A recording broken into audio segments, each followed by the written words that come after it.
Salut à tout le monde et bienvenue dans ce nouveau vlog musique Pasca consacré aujourd'hui à l'artiste Nilda Fernandez. Alors le dernier vlog musique a eu des retours, vraiment bon, je remercie les personnes qui ont visionné ce vlog et qui ont apprécié vraiment l'exposé de Mariette qui était vraiment très complet sur l'artiste Raska Ountesab. Qu'elle connaît et surtout elle a étudié l'histoire de la musique en Éthiopie, ce qui est quand même pas rien, donc elle a quand même vraiment bien appuyé, donc elle a bien pu documenter sur l'artiste. Et j'ai même eu des retours me disant que de mon côté ça pourrait être pas mal que je documente aussi. Alors moi, je documente vraiment de manière très, on va dire, très simplifiée, parce que je veux pas faire des exposés sur les artistes. En fait, le but de mes vidéos, c'est pas du tout de faire des exposés sur les artistes, c'est plus de donner mon point de vue sur leur musique et sur ce que j'en apprécie en fait. Et notamment, parfois, je fais focus sur un album. Ce qui sera le cas sur ce vlog, je vais faire un focus sur l'album intitulé sobrement Nilda Fernandez. Attendez, parce que là, il y a le reflet de l'ordinateur, puisque j'ai mon Wikipédia à proximité pour documenter cette vidéo. Et donc, tout simplement, je vais le montrer comme ça. Hein. Voilà, cet album. L'album Nilda Fernandez, hein, qui date de 1991. Je vais vérifier, mais c'est bien ça, 1991. Et puis, j'ai pris récemment à la médiathèque un autre album de Nilda Fernandez intitulé Mes hommages. Et donc, c'est un album, alors bon, là, on voit les références de la médiathèque, hein, faites pas attention, mais voilà. C'est un album, tout simplement, qui reprend des morceaux francophones et qui est plutôt bien documenté, hein, parce qu'il y a les textes, il y a, bon, c'est coloré comme vous pouvez le voir, hein, c'est l'esprit Nilda Fernandez. Alors, pour camper un petit peu le personnage de Nilda Fernandez, je vais devoir m'aider un peu de Wikipédia. Nilda Fernandez, c'est Daniel, mais c'est Nilda en fait, c'est-à-dire Daniel en verlan, hein, qui est franco-espagnol. Donc, et qui est né en 51 à Barcelone, et il est décédé il y a pas si longtemps que ça, en 2019 à Montpellier. Et donc, bon, il a une victoire de la musique au début des années 90, avec ce fameux album Nilda Fernandez, dans lequel il y a des tubes de Nilda Fernandez qui vont tout de suite vous parler. Hein. Il y a Mes yeux dans ton regard, Nos fiançailles et Madrid Madrid, qui sont vraiment les trois titres phares de cet album.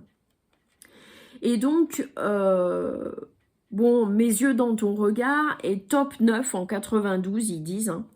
Et Nos fiançailles est top 38 des ventes en 91. Donc en fait, il arrive quand même à un bon succès, Nilda Fernandez. Passons donc à sa discographie, parce que sa discographie, c'est quand même un petit peu ce qui va nous permettre de voir son évolution au travers des années. Donc on démarre par un album, Le Bonheur Content, qui paraît sous le nom de Daniel Fernandez et qui n'est pas connu. Ensuite, on a l'album Madrid Madrid en 87.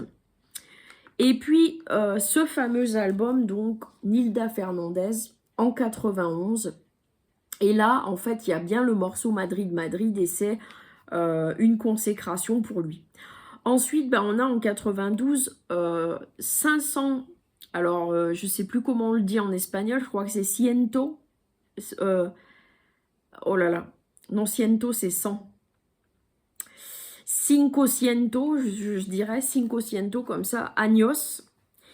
Et il s'agit de la version espagnole de cet album en fait. Cet album repris complètement en espagnol. Ensuite, on a en 93 un album intitulé Nilda Fernandez. Il se casse pas la nénette, hein. Il a toujours son nom comme nom d'album, c'est pas compliqué. Ensuite, on a un live à Compiègne en 93. On a en 95 Los Dios Aquellos, une version en espagnol de celui de 93, l'album Nilda Fernandez de 93. Il aime bien faire ses albums et ensuite faire des versions espagnoles de ses albums. Je le découvre en même temps que vous, hein, parce que bon. Ensuite, on a en 97 Inu Nikamu, qui porte un nom visiblement japonais. Je ne saurais pas dire pourquoi précisément. Ensuite, on a en 1998 Niña Bonita, une version espagnole de Inu Nikamu, comme on a l'habitude, Nilda Fernandez, de reprendre en espagnol ses albums. Ensuite, en 99, on a Castellar 704. Je ne sais pas le dire en espagnol, mais bon. C'est Septiente. Oulala, laisse tomber, c'est pas la peine. C'était pas mon fort, l'espagnol, je suis désolée. Autant l'anglais, j'avais 18, autant l'espagnol, c'était compliqué, je ramais. Pourtant, à ce qui paraît, l'espagnol est plus simple pour les Français à apprendre que l'anglais. Mais bon, passons. Ensuite, en 2000 sort un best-of. En 2000 sort également une collection privée c'est un coffret de 3 CD. On a un volume 2, best-of volume 2 qui sort en 2007. En 2010, on a l'album Ti Amo qui paraît. Ti Amo qui est d'ailleurs en italien. Parce que Ti Amo, c'est en italien. Hein. Il ne me semble pas que ça soit en espagnol. Ensuite, parce qu'en espagnol, c'est Te quiero, c'est pas Ti Amo. Bon, ça, je m'en rappelle, ça. Ensuite, en 2013, il y a Basta Ya. Et ensuite, en 2015, il y a un bootlegger CD-DVD live. Bon, bref. Donc, il a quand même une bonne discographie à son actif, Nilda Fernandez. Hein, il a quand même quelques albums. Bon, il en a entre 5 et 10, je dirais, si on compte pas les rééditions en espagnol. Et puis, il est quand même, je dirais, il est quand même connu en France. Hein. Cet album l'a vraiment largement fait connaître au public avec ses succès que j'ai nommés juste avant. Et puis, donc son histoire, donc je vais reprendre un peu son histoire. Donc, il naît dans une famille andalouse et protestante. Alors, dans une interview auprès de Thierry Ardisson, quelques années avant son décès, il expliquait à Thierry Ardisson qu'il était d'une famille protestante, ce qui est extrêmement rare en Espagne. C'est plutôt catholique en Espagne. Et là, en fait, lui, il est issu d'une famille protestante, ce qui est plutôt, c'est pas quelque chose de courant. Et il arrive en France quand il est enfant. Il a 6 ans quand il arrive en France et il fait des études. En fait, il navigue entre l'Espagne et la France. Et puis, il chante un peu partout dans des petites salles. Donc, en fait, il commence déjà à chanter. Il me semble que dans l'interview d'Ardisson, il expliquait qu'il avait son père qui chantait très bien. Et il était assez admiratif. Alors, je ne sais pas si j'ai bien mémorisé l'interview, mais de mémoire, il a un de ses parents qui était plutôt mélomane. D'ailleurs, au passage, si je retrouve cette interview qui était vraiment très intéressante sur Nilda Fernandez, sur la personnalité à laquelle je reviendrai ensuite, de Nilda Fernandez, je vais vous mettre son lien dans la description parce que vraiment elle nécessite d'être vue. Parce que Nilda Fernandez, il a vraiment une personnalité hyper authentique. Vraiment, c'est quelqu'un qui ne joue pas avec des faux semblants. Il est vraiment... alors, c'était assez étonnant parce que Thierry Ardisson en face est quelqu'un de plutôt, disons... Je sais pas comment dire ça, enfin il use quand même de procéder un peu pour interviewer. Il est connu pour être quand même un peu, je sais pas comment dire, caustique, cynique. Et il n'est pas forcément très authentique. Il joue un peu sur un personnage un peu surfait de mec cynique. Et alors que Nilda Fernandez, face à lui, est très naturelle et vraiment bon. Bref. Alors ensuite, eh bien, il fait des tournées et il enregistre plusieurs vinyles avec un groupe, Les Reflets, composé de quelques musiciens, dont sa sœur. Bon, c'est Wikipédia, hein. Si vous voulez, vous pouvez, je mettrai le lien Wikipédia et vous pourrez relire ce que je viens de dire. Ensuite, il enregistre un album en 81, il remporte un succès, mais bon, c'est sa voix qui se fait remarquer surtout, et j'y reviendrai sur la voix de Nilda Fernandez. Ensuite, bon, il veut vivre de ses tournées, parce que, en fait, ça passe pas avec l'équipe du label, apparemment. Donc, bon. Après, bon, il y a des détails, je vais les passer, ces détails-là, parce que je pense que c'est pas très important pour camper le personnage de Nilda Fernandez. Il décide de transformer son nom de Daniel en Nilda, parce qu'il s'est aperçu... Alors, il dit « Je me suis aperçu que Daniel Fernandez était... comme une marque sur des disques, sur des affiches. Et ça me dérangeait car je n'avais plus de solution de repli. » Là, on voit bien déjà émerger la personnalité quand même, hein, de Nilda Fernandez, qui a un côté... Moi, ça ne m'étonnerait pas qu'il soit Verseau en signe du zodiaque, hein, parce qu'il a un côté très fou et très conquérant, en fait, avec un côté un peu farfelu, et qui est curieux de tout. Et je sais pas, en fait, c'est aussi quelqu'un qui est très vagabond, qui a l'âme de quelqu'un qui voyage. Il est tout le temps sur les routes. Enfin, il était, puisque bon, il est plus de ce monde. Mais voilà, c'est quelqu'un qui voyageait énormément et qui bougeait beaucoup et qui adorait se déplacer en caravane. Il le disait dans l'interview, justement, et... il a donc une personnalité très... il vadrouille beaucoup, c'est pas quelqu'un de fixe, c'est quelqu'un de nomade, et c'est quelqu'un aussi qui a un sens, je pense, de l'humain qui est très fort, parce que bah, du fait qu'il voyage beaucoup, il voit beaucoup de personnes différentes, de paysages différents, je pense que ça lui ouvre nettement l'esprit, et on le perçoit dans cette interview, justement. Alors ensuite, en 87, il enregistre à l'Hacienda, plusieurs chansons, dont la chanson Madrid Madrid, publiée en single. Donc en fait, ça démarre vraiment sa reconnaissance en France, elle démarre par le single Madrid Madrid, je dirais. Et puis il est quand même nommé 5 fois aux Victoires de la musique, hein, élu meilleur espoir masculin. Et la même année, l'album reçoit le Grand Prix de l'Académie Charles Cros. Bon, je sais pas ce que c'est l'Académie Charles Cros, mais bref... les chansons de son album de 93 sont plutôt bien accueillies.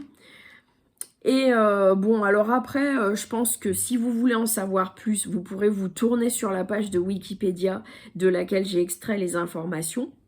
Maintenant, je vais passer au personnage de Nilda Fernandez. Alors moi, dans l'interview qu'il réalise dans une émission de Thierry Ardisson, qui n'est pas l'émission très connue de Thierry Ardisson, hein, qui a Paris Première, ou je sais plus, une émission où il y avait Laurent Baffy là, qui faisait toujours le clown, avec qui faisait toujours un peu le trouble fête là. C'est pas cette émission-là, c'est une autre émission dans laquelle Nilda Fernandez, il est en tête-à-tête avec Thierry Ardisson. Et Nilda Fernandez, il a une personnalité qui est, si vous voulez, hyper indépendante. C'est quelqu'un qui ne se laisse pas impressionner, quoi. Thierry Ardisson a beau être quand même un peu un personnage un peu sombre, un peu perturbateur. J'ai endocrinien dans la tête, perturbateur endocrinien. C'est pas, comment dire... Thierry Ardisson, il a beau être quelqu'un qui veut perturber les gens quand il leur parle... Nilda Fernandez, il s'en laisse pas compter, hein. Il raconte ses histoires avec un naturel, et puis il est presque fantasque, quoi. Il a un côté très fantasque, un côté très... bah, moi je vais sur les routes, je fais ma vie, bon an mal an, il y en a un qui me parle comme ça, bah, je lui dis vas-y, moi c'est bon, tu écoutes ma musique. Enfin, et il a un truc comme ça, archi simple. C'est pas le mec qui se prend le chou, quoi. C'est le mec, il est simple, il est souriant, il joue pas une espèce de personnage, il est là, le sourire, pas du tout mal intentionné, on voit pas que c'est quelqu'un qui a un truc derrière la tête pour aller embêter les gens. Il est spontané, il dit ce qu'il a à dire, il a toujours des anecdotes croustillantes à raconter en plus. À chaque fois que Thierry Ardisson lui pose des questions, il a toujours la petite anecdote pour vous faire voyager dans son univers. Donc ça, c'est vraiment quand même, c'est pas donné à tout le monde d'avoir ce naturel. Puis surtout, il est décomplexé, hein, complètement décomplexé. Et il a, je trouve aussi, une part de féminité qu'on trouve chez peu de chanteurs masculins, hein. Moi, je trouve que ça n'apparaît pas beaucoup. Chez les chanteurs masculins, il y a toujours un peu cet aspect de c'est l'homme qui chante, alors il faut qu'il y ait un truc comme ça, un peu, tu vois, un peu ferme, un peu... et c'est, enfin, les chanteurs qui ont ce côté féminin, donc je parlais d'Alain Chamfort dans une autre vidéo, je parlais aussi un peu d'Alain Souchon par le biais d'Alain Chamfort, je parlais aussi de Jean-Louis Murat dans une précédente vidéo, je vous invite à aller regarder ces vidéos accessibles sur ma chaîne. Il y a vraiment des chanteurs comme ça pour lesquels la féminité, avoir l'air un peu féminin, faire transparaître une part de féminité d'eux-mêmes, eh ben c'est pas un problème. Ils sont pas en complexe par rapport à ça. Ils sont dans un truc où ils exacerbent ce romantisme. Et puis, il y a ce truc, oui, c'est presque, c'est sensuel. Il y a une sensualité. Chez Jean-Louis Murat, il y a une sensualité dans ses chansons. Il invite souvent des femmes à chanter avec lui. Il y a un truc, je dirais presque, ça fait penser... Moi, ça me fait penser, en fait, à Tristan et Iseult au Moyen-Âge avec... en fait, le chevalier qui sert la dame et qui se... Ils ont ce truc de, je dirais, c'est chevaleresque, il y a un truc un peu noble comme ça, et en même temps, il reste de l'instinct, il reste le côté animal de l'homme, parce que Nilda Fernandez, dans ses chansons, allez, on va venir à ses chansons et on va parler des sujets de ses chansons. Dans quasiment tous les morceaux, Nilda Fernandez s'adresse à une femme ou parle d'une femme. Faut le savoir. Alors que pourtant, ce gars est hyper féminin. Quand vous le voyez danser dans ses clips vidéo, dont je mettrai certains liens ici, là-dessous, vous allez voir que c'est quelqu'un qui a une sensualité débordante. Il a les cheveux longs, il a un truc très, je sais pas comment dire... quelque chose que je trouve, il y a une forme de noblesse en fait dans sa façon d'être. Dans sa façon d'être un homme, il y a une forme de noblesse. Il y a une noblesse d'âme.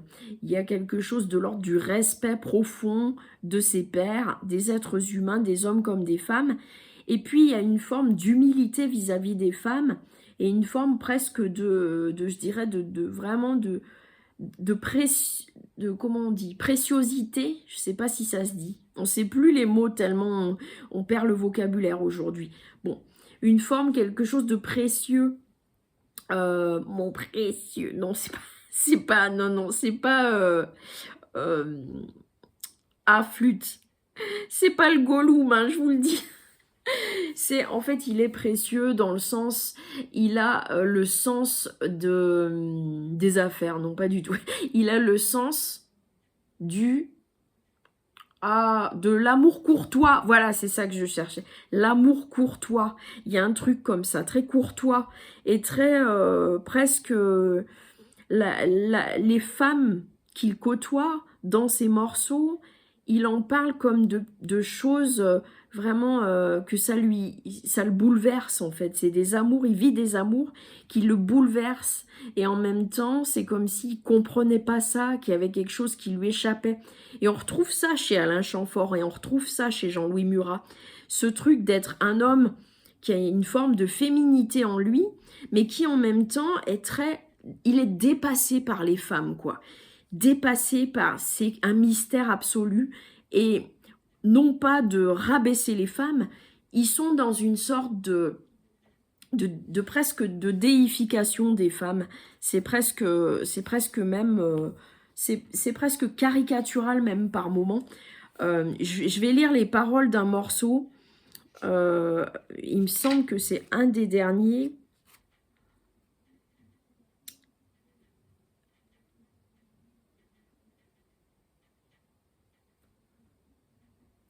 Bon, il s'agit du morceau Mon amour, qui est l'avant-dernier morceau.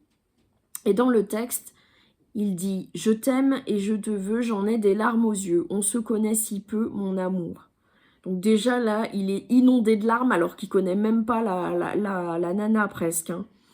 Donc le gars est complètement subjugué, quoi. Si tu veux bien, je m'en vais, je renonce avant les plaintes, avant tous les mensonges. Et là, on voit qu'il craint que la relation, elle se détériore avant même qu'elle ait commencé. Donc c'est le gars, il est hyper précautionneux. Et puis en même temps...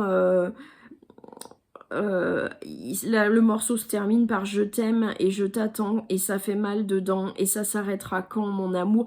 Il est en souffrance intérieure, donc il y a un truc aussi de l'ordre il n'arrive pas à atteindre cet amour, peut-être qu'il l'idéalise complètement.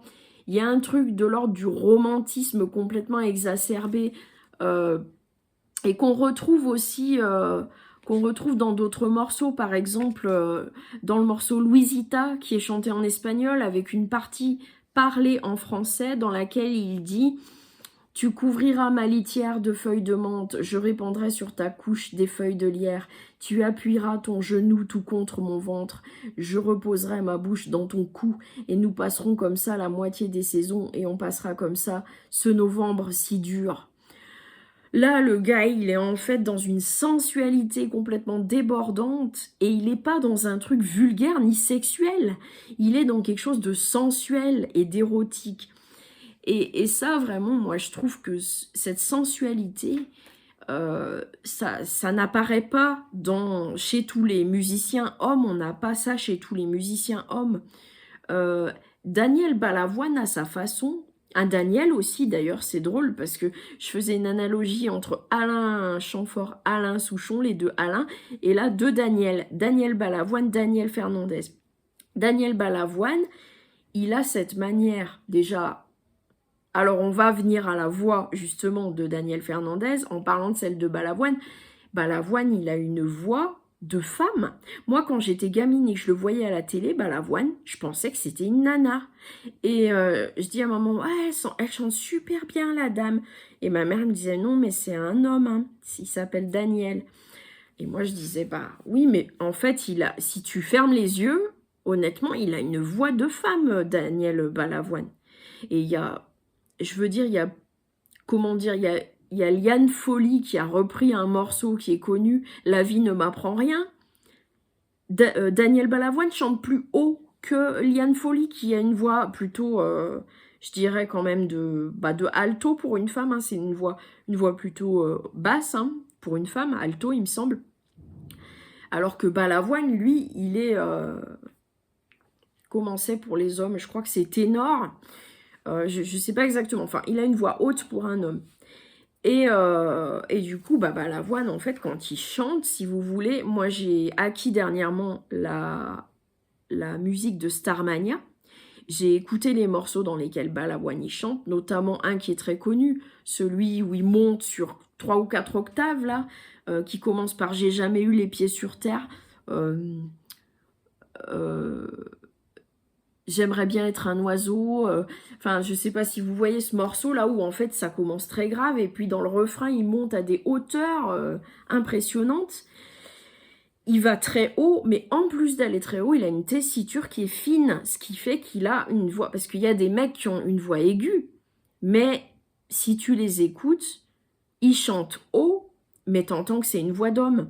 Jimmy Somerville, par exemple, de Communards et de Bronski Beat, ce mec a une voix très très aiguë, mais pourtant on entend que c'est un homme qui chante. Alors que, et j'en viens à Nilda Fernandez, Nilda Fernandez, il a une voix de femme, lui, mais complètement. Daniel Balavoine, par moment, on peut avoir des doutes, parce qu'il a quand même un grain, il a une voix fine, mais il a un grain par moment qui fait un petit peu masculin. légèrement masculin. C'est un peu androgyne, quoi. Alors que Nilda Fernandez, écoutez, dans cet album-là, justement, donc j'ai écouté récemment avec mes hommages, il reprend plusieurs morceaux. Alors, il reprend, entre autres, il reprend J'y pensais puis j'oublie. Il reprend Dans la maison vide de Paul Naref. Il reprend Biche, ma biche. Il reprend Les anarchistes de Léo Ferré. Il reprend Qui saura. Il reprend La balade de Johnny Jane de Jane Birkin. Il reprend Señorita de Christophe. Eh ben, dans 2 morceaux, alors, c'est des morceaux chantés par des femmes à l'origine. Hein. Donc, la balade de Johnny Jane de Jane Birkin. Mais là, on a l'impression que c'est une autre femme qui chante. Et il chante jamais aussi bien que quand il reprend des morceaux originalement chantés par des femmes. Parce que honnêtement, sa voix se prête à des chansons avec une sensibilité plus forte. Sa voix se prête vraiment à ça. Il a une voix, si vous voulez, il a un grain légèrement... Ah, je sais pas comment décrire ça, mais si vous voulez, il a une voix... Il peut monter dans les aigus. Il a une voix haute, plutôt haute, comme Daniel Balavoine. Mais en plus, il a un léger grain dans la voix. Vraiment tout léger. C'est-à-dire, il n'a pas une voix éraillée, mais il a un tout petit, léger éraillement qui rend sa voix... Il y a un côté suave dans sa voix, si vous voulez. Il y a un côté suave et en même temps, il y a un côté très distingué, très noble. Vraiment, je ne peux pas vraiment décrire comme la plupart des voix. Il faut vraiment écouter cette voix pour pouvoir se dire, oui, ok, effectivement, oui. Quel est l'autre morceau qui reprend? Bon, Señorita de Christophe.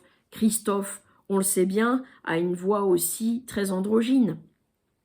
Christophe, il est beaucoup écouté dans les milieux LGBT parce qu'il a une voix vraiment androgyne et puis il a une sensualité. Et puis Christophe fait partie de ces chanteurs qui ne renient pas sa féminité, sa part de féminité, et qui s'adresse à des femmes de manière sensuelle. Le morceau très connu, Les mots bleus, si vous écoutez ce morceau en profondeur, et que vous ne l'écoutez pas juste en faisant votre vaisselle, hein, si vous l'écoutez vraiment pour ce qu'il est, et vraiment vous mettez des écouteurs de bonne qualité, ou une enceinte de super qualité, vous écoutez le morceau Les mots bleus, mais je vous assure que vous pouvez pleurer, hein, parce que c'est vraiment, enfin moi, il m'a fait pleurer ce morceau plusieurs fois, hein. Il est prenant dans le sens où c'est vraiment le cœur qui parle. C'est-à-dire, c'est pas des gars qui parlent avec leur bollocks, comme diraient les Anglais. C'est des gars qui parlent vraiment avec, ici, là, l'intellect et puis le cœur.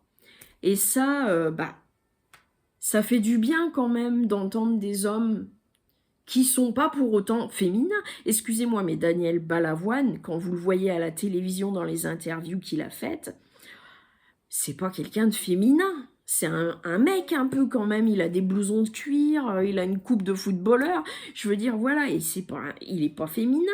Et pourtant, il dégage quelque chose. Il a une boucle d'oreille, si mes souvenirs sont bons. Bref, il a un bijou, il a quelque chose. Et puis, il a dans sa façon d'être, je sais pas, on a l'impression que le genre, c'est pas important pour eux. Même Jean-Louis Murat, il disait dans des interviews que pour lui... C'était une interview de Laura Adler sur France Inter qui lui demandait comment il se percevait. Et lui, il disait, mais moi j'ai l'impression d'avoir un esprit de femme dans un corps d'homme. Je me ressens comme une femme par moment. J'ai la sensualité d'une femme. Il disait pas exactement ça, mais c'était à peu près ces mots. Donc voilà. Donc, j'ai terminé par la voix de Nilda Fernandez. Les morceaux que je peux vous conseiller sur cet album, vraiment. Et oui, et je recherchais la chanson de femme. Ah bah, Barbara. Un morceau de Barbara. Dis, quand reviendras-tu? Ah mais là, l'interprétation de Nilda Fernandez de Dis, quand reviendras-tu de Barbara, Si vous arrivez à la choper sur... je la mettrai en description. Ça me fait du travail, mais je la mettrai en description si je la trouve.